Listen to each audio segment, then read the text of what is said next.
Blind and ਹੈਂਡੀਕੈਪਸ development society ਇਹਦੇ under ਜਿਹੜਾ ਕੰਮ ਅਸੀਂ ਬੱਚੇ ਬਿਠਾਏ ਸਕੂਲ ਚਲਾਇਆ ਉਹਦਾ ਨਾਮ ਰੱਖਿਆ 108 ਸੰਤ ਨਾਰਾਇਣ ਦਾਸ ਬਲਾइंड ਸਕੂਲ ਬਾਹੋਵਾਲ। ਖਿਆਲ ਆਇਆ ਕਿ ਵੀ ਸੰਸਾਰ ਹੈ ਇਹਦੇ ਵਿੱਚ ਚਲੇ ਵੀ ਜਾਣਾ ਹੈ ਤਾਂ ਕੋਈ ਇੱਦਾਂ ਦਾ ਪਰਮੇਸ਼ਰ ਕੰਮ ਕਰਾਓ, ਮੇਰੇ ਕੋਲ ਕੋਈ ਹੁਕਮ ਲਾਓ, ਕੋਈ ਡਿਊਟੀ ਲਾਓ ਕਿ ਮੈਂ ਸੇਵਾ ਕਰ ਸਕਾਂ। ਤਾਂ ਸੇਵਾ ਕਰਨ ਵਾਸਤੇ ਫਿਰ ਇਹ ਫੀਲਡ ਮੈਂ ਸਿਲੈਕਟ ਕੀਤਾ, ਚੂਜ਼ ਕੀਤਾ ਕਿ ਬਲਾइंड ਜਿਹੜੇ ਬੱਚੇ ਹੈਗੇ ਉਹਨਾਂ ਨੂੰ ਇਕੱਠਾ ਕਰੀਏ, ਇੱਕ ਪਲੇਟਫਾਰਮ ਬਣਾਈਏ। ਤਾਂ ਇੱਕ ਬੱਚੇ ਤੋਂ ਸਟਾਰਟ ਕੀਤਾ ਜੀ ਉਹ ਕੰਮ। ਅੱਜ ਉਹ ਬੱਚਾ ਤੁਹਾਨੂੰ ਖੁਸ਼ੀ ਹੋਊਗੀ ਰਿਆਤ ਬਾਰਾ ਕਾਲਜ ਦੇ ਵਿੱਚ ਐਜ ਏ ਟੀਚਰ ਤੇ ਕੰਮ ਕਰ ਰਿਹਾ ਹੈ। 20-22 ਬੱਚੇ ਉਹ ਆਪਣੇ ਆਪਣੇ ਦਾਇਰੇ ਵਿੱਚ ਲੱਗੇ ਹੋਏ ਹੈ। ਕੋਈ ਤਬਲਾ ਵਜਾਉਂਦਾ, ਕੋਈ ਸੈਂਟਰ ਖੋਲ੍ਹਿਆ ਕਿਸੇ ਨੇ। ਹੁਣ ਮੇਰੇ ਕੋਲ ਇਸ ਟਾਈਮ ਬੱਚੇ ਹੈਗੇ ਜੀ ਬਲਾइंड ਬੱਚੇ ਹੈਗੇ 10। ਇਹ ਸਾਰਾ ਕੰਮ ਮੇਨਟੇਨ ਕਰਦੇ। ਮੈਂ ਤਾਂ ਇਹਨਾਂ ਦਾ ਸਾਰਾ ਲੈਂਦਾ ਜੀ, ਮੈਂ ਕੁਛ ਨਹੀਂ ਕਰ ਸਕਦਾ। ਮੈਂ ਤਾਂ ਆਪ blind person, I can not something. ਇਹ ਮੇਰੀ ਅੱਖਾਂ ਨੇ। ਇਹ ਬੱਚੀਆਂ ਕੰਮ ਕਰਦੀਆਂ, सवेरे आ जाती कितने 15 किलोमीटर तो बच्ची आती, सवेरे 8 बजे आ जाती है। पहले ही हम लोग उनको डाढ़ा सिखाएंगे, छींची बिंदी डालना। फिर उनको बताएंगे कि आप छोटा कैसे लिखेंगे, बड़ा कैसे लिखेंगे, या ऊड़ा एड़ा कैसे लिखेंगे। वो लिख करके फिर वो जब धीरे धीरे आ जाएगा छोटे छोटे अक्षर लिखाने सिखाते, फिर धीरे धीरे उनकी ब्रेल मतलब ज़्यादा बड़े अक्षरों में कराने लगते हैं, बड़े शब्दों में। ਅੱਜ ਦੇ ਜ਼ਮਾਨੇ 'ਚ ਜਿੱਥੇ ਲੋਕ ਮੁਸੀਬਤ ਦੇ ਵਿੱਚ ਆਪਣਿਆਂ ਤੋਂ ਵੀ ਕਿਨਾਰਾ ਕਰ ਲੈਂਦੇ ਨੇ, ਉੱਥੇ ਹੀ ਕੁਝ ਲੋਕ ਅਜਿਹੇ ਵੀ ਨੇ ਜੋ ਅਣਗਿਣਤ ਬੱਚਿਆਂ ਦਾ ਨਾ ਸਿਰਫ ਸਹਾਰਾ ਬਣ ਰਹੇ ਨੇ ਬਲਕਿ ਹੋਰਾਂ ਲਈ ਮਿਸਾਲ ਬਣਨ ਦੇ ਨਾਲ ਨਾਲ ਪ੍ਰੇਰਨਾ ਸਰੋਤ ਦੇ ਨਾਲ ਨਾਲ ਧਾਰਮਿਕ ਸੰਗੀਤ ਨੂੰ ਪ੍ਰਫੁੱਲਿਤ ਵੀ ਕਰ ਰਹੇ ਨੇ। ਜੀ ਹਾਂ, ਕਹਿੰਦੇ ਨੇ ਜੇਕਰ ਦਿਲ ਦੇ ਵਿੱਚ ਕੁਝ ਕਰਨ ਦਾ ਜਜ਼ਬਾ ਹੋਵੇ ਤਾਂ ਕੁਝ ਵੀ ਨਾਮੁਮਕਿਨ ਨਹੀਂ ਹੁੰਦਾ। ਇਹ ਕਰ ਦਿਖਾਇਆ ਹੈ ਨੇਤਰਹੀਨ ਅਤਰ ਸਿੰਘ ਅਤੇ ਉਸ ਦੀ ਪਤਨੀ ਨੇ। ਅਤਰ ਸਿੰਘ ਨੇ ਗੱਲਬਾਤ ਦੌਰਾਨ ਦੱਸਿਆ ਕਿ ਇਸ ਸਕੂਲ ਦੇ ਪੜ੍ਹੇ ਹੋਏ ਬੱਚੇ ਵੱਖ-ਵੱਖ ਥਾਵਾਂ ਤੇ ਨੌਕਰੀਆਂ ਕਰ ਰਹੇ ਨੇ ਤੇ ਇਸ ਸਮੇਂ ਉਹਨਾਂ ਕੋਲ 13 ਬੱਚੇ ਸਿੱਖਿਆ ਪ੍ਰਾਪਤ ਕਰ ਰਹੇ ਨੇ। ਇਹਨਾਂ ਦੇ ਵੱਲੋਂ ਕੀਤਾ ਜਾ ਰਿਹਾ ਇਹ ਕੰਮ ਵਾਕਈ ਸ਼ਲਾਘਾਯੋਗ ਹੈ। ਹੁਸ਼ਿਆਰਪੁਰ ਤੋਂ ਅਮਰੀਕ ਸਿੰਘ ਦੇ ਨਾਲ ਗਲੋਬਲ ਪੰਜਾਬ ਟੀਵੀ।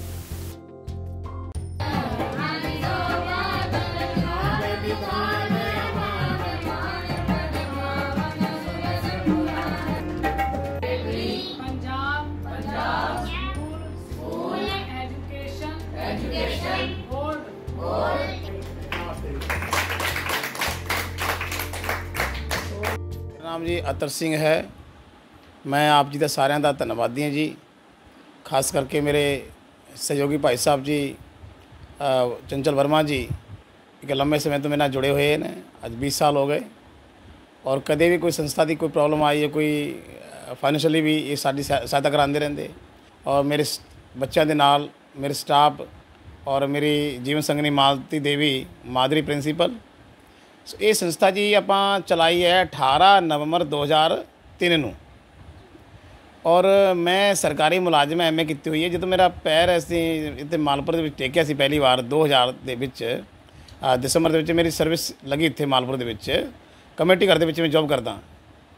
तो वो भी मेरे ख्याल आया कि भाई संसार है ये चले भी जाना है तो कोई इदा का परमेश्वर काम कराओ, मेरे को कोई हुक्म लाओ, कोई ड्यूटी लाओ कि मैं सेवा कर सਕਾਂ। तो सेवा करने वास्ते फिर यही फील्ड में सिलैक्ट किया, चूज़ किया कि बलाइंड ਜਿਹੜੇ ਬੱਚੇ ਹੈਗੇ ਉਹਨਾਂ ਨੂੰ ਇਕੱਠਾ ਕਰੀਏ, ਇੱਕ ਪਲੇਟਫਾਰਮ ਬਣਾਈਏ।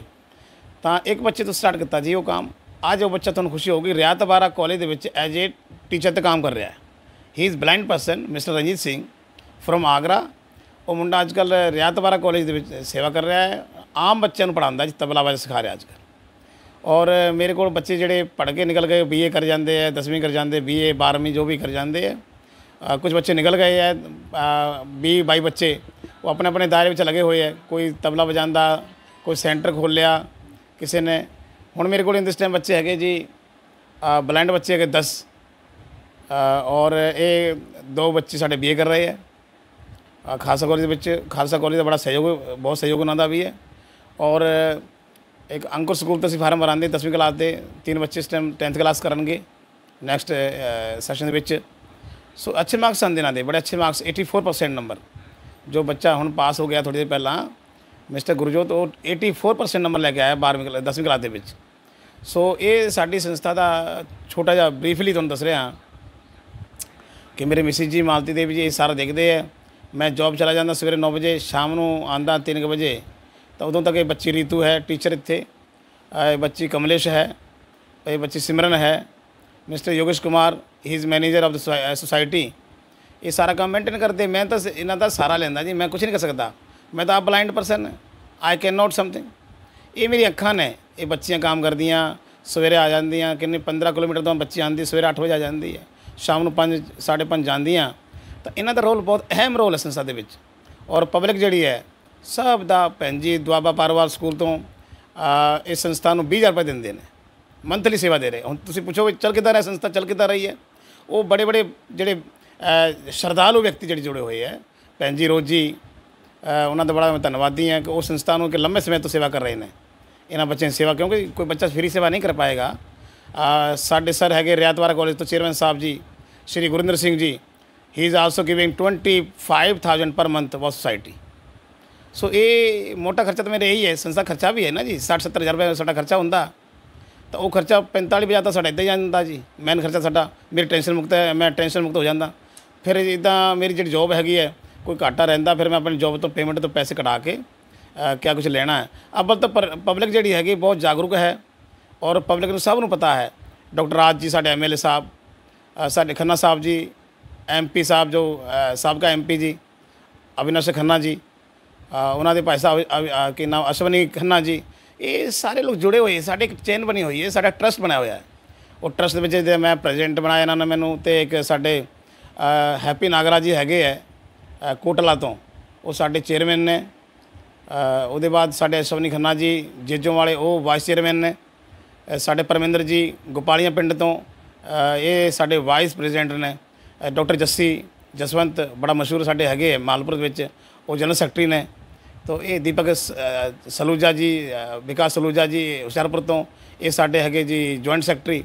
सो इदा सारा सिस्टम बनया हुआ। एक बेटी है साड़ी लीगल एडवाइज़र हैगी है, वो मनमीत जी हुशियारपुर तो एडवोकेट ने। सो ये सारा चैनल है, कितना पैसा आया कितना गया साल के सारा असी ऑडिट करते हैं। ऑडिट सारा होंदा है। बहुत ही साढ़े परम सत्कारयोग CA साहब जी, तरनजीत CO साहब जी जोड़े CA हुशियारपुर के, ये भी आशाकरण के प्रधान ने, प्रेजिडेंट ने। तो ये साड़ी संस्था मेनटेन करते, क्योंकि ये जरूरी है कि कितना पैसा आया कितना गया कितने खर्चा, 1-1 रुपये की इसे इतने जी संस्था जी गिनती होंगी है। ये जो संस्था है जी उसका नाम तो है सोसाइटी का blind and handicaps development society, blind and handicaps development society. ये अंडर जो काम असी बच्चे बिठाए स्कूल चलाया, उसका नाम रखा है 108 संत नारायण दास ब्लाइंड स्कूल बाहोवाल। ये संतां के असी नाम तो चल रहे हैं, संत नारायण महाराज जी, गुरु अमरदास महाराज जी, रामकृष्ण महाराज जी। आजकल गद्दी आसीन साढ़े बहुत ही परम सत्कारयोग संत हरमेश दास जी, जो कि संस्था वास्ते हमेशा 24 घंटे तैयार रहते हैं। कोई लोड़ है कोई परेशानी है वो सुनते, हर 15 डेज़ इत्थे आते हैं, इन्होंने बच्चों मिलते हैं। इदा ही साढ़े एक CWC कमेटी हैगी, जज साहब आते साढ़े को, अपराधा जोशी मैडम जज साहब आते हैं, वो भी मंथली एक बार आते हैं, लिस्ट साइन करते हैं, फिर आके बच्चों चैक करते हैं भी कितना खाना दे रहे हैं, कितना देना चाहिए। जो खाना जो इन्हों का मेनू लिखा होंगे उपरों आता सी, वो इन्होंने बच्चों देंगे। ये स्कूल है ये एक्चुअली असी इन्हों ब्रेल सिस्टम सिखाते बच्चों, जो बच्चे आती 8वीं 10वीं 12वीं। हुण अंकुर स्कूल है उत्थे 10वीं क्लास के असीं फार्म भरांदे, क्योंकि सानूं इतनी अथॉरिटी तो है नहीं कि साडे कोल ज़्यादा बच्चे होणगे तो फिर आप फार्म भरावांगे, वो फार्मैलिटी नहीं पूरी होंदी। फिर अंकुर स्कूल जिहड़ा हैगा भाई साहब जी हंडा साहब जी साडे बहुत ही, वो फिर इन्हां बच्चों था जिहड़ा इन्हां दा फार्म भरांदे उत्थे 10वीं क्लास के, जो जैनवन फीस होंदी असीं उन्हां नूं दे दिंदे सेवा करते हैं। उत्थों ही फिर दूसरे जी BA कर रहे बच्चे। हुण तबला है जी, गिटार है, बाजा, हारमोनीयम, ये चीज़ां तो इन्हां नूं एक कॉमन चीज़ इन्हां लई। और उहदे लई फिर इंग्लिश है, रीडिंग है, ब्रेल सिस्टम, राइटिंग है, रीडिंग है, किताब पढ़ना। हुण जिद्दां बच्चे ने पढ़ के सुनाया तुहानूं, हुण पढ़ के सुनाणगे भी किद्दां पढ़दे बच्चे इंग्लिश दे विच या पंजाबी दे विच किद्दां पढ़दे है। वो इन्हां नूं टच करके ब्रेल सिस्टम जिहड़ा है वो ब्रेल सिस्टम दे विच तैयार किया जांदा इन्हां नूं। ये तो मोबाइल चलाते, कंप्यूटर चलाते जी, स्मार्ट मोबाइल चलाते बच्चे। गुरबाणी विचार, रामचरितमानस, सुंदरकांड मंगलवार को करते हैं, शनिवार को करते सुंदरकांड जी। और जपजी साहिब का पाठ सवेरे करते हैं, है ना जी। कदे कदे आसा दी वार भी पढ़ लेंगे बच्चे। साढ़े पुस्तक रखियाँ मेरे को रखियाँ ब्रेल दियाँ, तो जो बच्चे का मन करता जो नितनेम है सवेरे गुरबाणी विचार होंदा जी, और शाम ਨੂੰ फिर हरे राम हरे कृष्ण जाप ਹੁੰਦਾ है, जब मंगलवार सुंदरकांड ਹੁੰਦਾ है।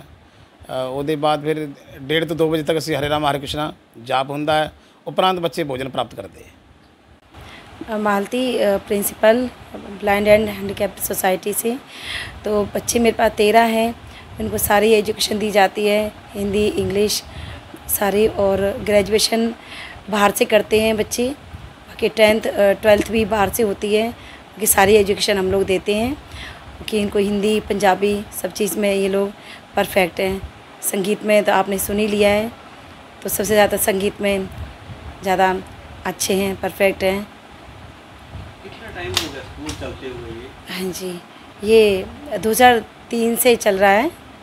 हाँ जी, 20 साल। हाँ जी। तो पहले ही हम लोग उनको डाढ़ा सिखाएंगे, छिछी बिंदी डालना, फिर उनको बताएंगे कि आप छोटा कैसे लिखेंगे, बड़ा कैसे लिखेंगे, या ऊड़ा एड़ा कैसे लिखेंगे। वो लिख करके फिर वो जब धीरे धीरे आ जाएगा, छोटे छोटे अक्षर लिखाने सिखाते, फिर धीरे धीरे उनकी ब्रेल मतलब ज़्यादा बड़े अक्षरों में कराने लगते हैं, बड़े शब्दों में।